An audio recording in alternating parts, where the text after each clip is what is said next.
Pakistan currency did a nosedive in the last 48 hours. Guess what? It has nothing to do with Pakistan's economy.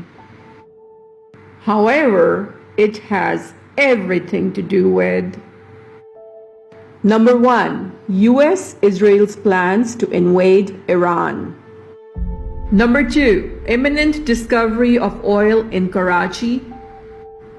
Number 3. RSS obsession with Pakistan and Afghanistan to create its Hinduland. Since the Mueller report fiasco, Trump has taken so many significant decisions totally opposite to his campaign slogans and his policy. Number 1, he claimed Golan Heights as part of Israel, and Netanyahu is actually planning a Trump land there shortly. Number 2, he gave Israel permission to build Mount Temple 3 in place of Al-Aqsa, and we just saw that Al-Aqsa was put on fire a few weeks back. Number 3, he promised Israel to destroy Iran, and so the US warships are already surrounding Iran. This is so much different from Trump's plans to withdraw all troops from Syria and Afghanistan. Since the Mueller report, he's now planning to deploy 120,000 soldiers around Iran. Leading strategists from Israel and USA think they can decimate Iran, but only if Pakistan is neutralized in this war. Pakistan has been upholding its sovereign stance to protect its borders and its brothers from any foreign occupations. Pakistan fought against USSR in Afghanistan, and now Pakistan advocates for Afghans' right of an independent democracy. This is obviously a problem for the deep state of the US. So how do they react? They create a mainstream media narrative via Rupert Murdoch that Pakistan sponsors terrorism and that Iran is a threat for USA, on the same lines as they did when they made a narrative that said that they are weapons of mass destruction in Iraq. They create a pseudo-currency crisis in Pakistan, breaking its back, crippling its defense budget consequently. For this, they use Pakistan's own state bank that is in control of Jacob Rothchild-owned Federal Reserve Bank. They open office of Dick Cheney-owned Halliburton in Islamabad, ready to occupy Pakistan's oil reserves as soon as war wrecks the country. The nexus of Rupert Murdoch, Jacob Rothschild, Dick Cheney, playing same old dirty game of Iraq over here. Most likely, their plan is to hang Imran Khan as well, like Saddam Hussein, under a false conviction followed by placement of a dummy like Zardari in his place.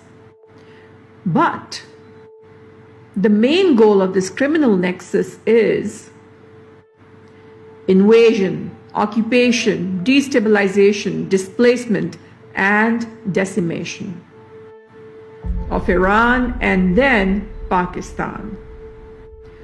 And why would Trump allow all of this to happen when he was so much against the Iraq invasion?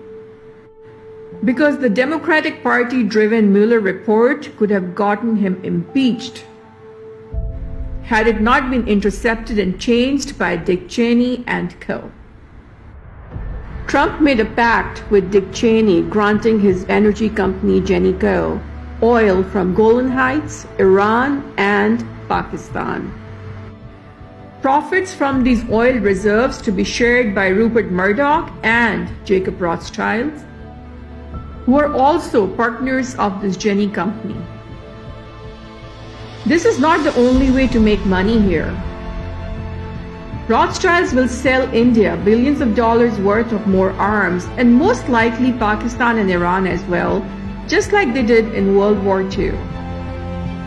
Rothschilds will incite the fascist Modi to invade Pakistan from its eastern border, just like they incited Hitler in World War II. by inflaming the fascist RSS-sponsored BJP over Kashmir. Idea is to keep Pakistan busy and distracted over Kashmir as this evil nexus plunders the Iranian resources. Idea is also to drain Pakistan's resources and defense strength before Israel invades Pakistan from its western border.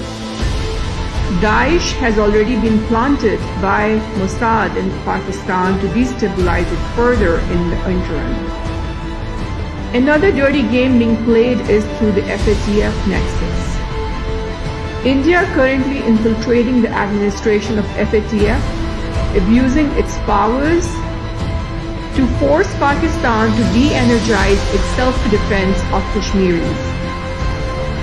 By banning organization of Hafiz Muhammad, who never did the Bombay attack. If you have any questions, kindly see my previous video I did on Bombay attacks and the truth behind them, please. Cracking down these self-defense tools for Kashmiris in Indian-occupied Kashmir via pressure of FATF will empower India fully when it attacks Pakistan soon after elections from Pakistan's eastern border.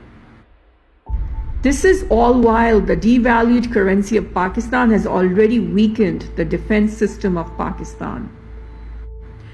A mousetrap has been stealthily laid for Pakistan, and the naive Imran Khan has fallen into this trap already. He has already imposed a draconian crackdown on the organizations currently working to provide self-defense to the persecuted Kashmiris in Indian-occupied Kashmir. This has already empowered the war crimes of Indian Army that is on a kill spree in the valley nowadays.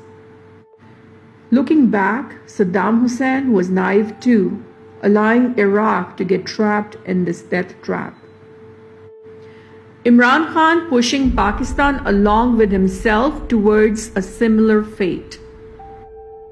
If Imran Khan had even 1% sense, he would never de-energize the self-defense of Kashmiris in the Indian-occupied Kashmir. He would never allow the State Bank of Pakistan to monopolize the Pakistani rupee for the Rothschilds. And the best way to do it is by shutting down the State Bank of Pakistan. He would never allow FATF to extort policies that sabotage Pakistan's national security and safety of Kashmiris who are suffering from the war crimes of India. He would never allow Iran to be invaded by Israel because Iran is the front wall of the fortress of Pakistan. If Iran falls, Pakistan falls. He would never allow Dick Cheney and Rockefeller-owned energy companies like Halliburton and ExxonMobil to touch Pakistan's oil reserves.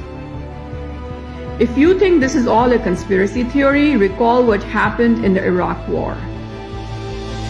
History is just repeating itself.